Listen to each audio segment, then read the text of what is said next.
Info for patient. बिस्मिल्लाहिर्रहमानिर्रहीम। मैं doctor मनसब Ali हूँ, प्रोफेसर ऑफ सर्जरी हूँ। डॉक्टर्स हॉस्पिटल और यूनिवर्सिटी ऑफ लाहौर में मैं प्रैक्टिस करता हूँ। जो आज का टॉपिक मैंने सिलेक्ट किया है वो बहुत ज़्यादा इम्पॉर्टेंट है और कॉमन है। मेरे से बहुत ज़्यादा लोग सवाल पूछते हैं मुख्तलिफ़ किस्म के। जो बड़ी आंत है, कोलोनिक कैंसर क्या चीज़ है, कितना इम्पॉर्टेंट है, इसके क्या अलामात होती हैं, कैसे ये इसको डायग्नोज कर सकते हैं और इसकी ट्रीटमेंट के क्या मुख्तलिफ तरीक़ाकार हैं। कोलन का जो कैंसर है वो है क्या चीज़? कोलन बड़ी आंत है जो स्मॉल बाउल के बाद स्टार्ट होती है और इंटेस्टाइन, लार्ज इंटेस्टाइन जो है एंड होती है एनल कैनाल पे। तो जो बीच में सारा एरिया है बहुत बड़ी आंत है और इसके जो ट्यूमर्स हैं, कैंसर है, वो बहुत ज़्यादा कॉमन है। इसलिए इम्पोर्टेंस देनी चाहिए कि ये अगर हम इसका प्रॉपरली अर्ली डायग्नोज कर लेंगे तो इसका ट्रीटमेंट बहुत अच्छा कर सकते हैं। अलामात क्या हैं जो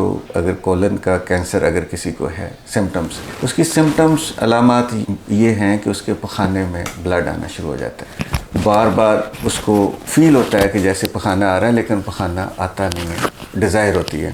इंटेस्टाइनल ऑब्स्ट्रक्शन कर सकता है। अगर ट्यूमर इतना बड़ा है कि उसने पखाने वाली आंत को बंद कर दिया है तो वो पखाना रुक भी सकता है, उल्टियाँ शुरू हो सकती हैं, पेट फूल सकता है, इंटेस्टाइनल ऑब्स्ट्रक्शन कर सकता है। और जो कॉमन सिम्टम्स हैं, जनरल सिम्टम्स हैं, उसमें वज़न उसका मरीज़ का कम हो सकता है, उसको वीकनेस हो सकती है, उसको भूख कम लग सकती है। ये कॉमन अलामात हैं। इनमें से कोई भी हो, एक हो, ज़्यादा हो, तो फौरी अपने डॉक्टर के पास आपको जाना चाहिए। अगला सवाल जो बहुत ज़्यादा पूछा जाता है कि रिस्क फैक्टर्स क्या हैं, कि किन मरीज़ों में ज़्यादा चांस है। ये वो मरीज़ जिनकी फैमिली में कैंसर हो उसमें ज़्यादा चांस है, वो रिस्क पे होते हैं ज़्यादा। यंग पेशेंट भी होते हैं, एल्डर पेशेंट, बड़ों में ज़्यादा चांस है।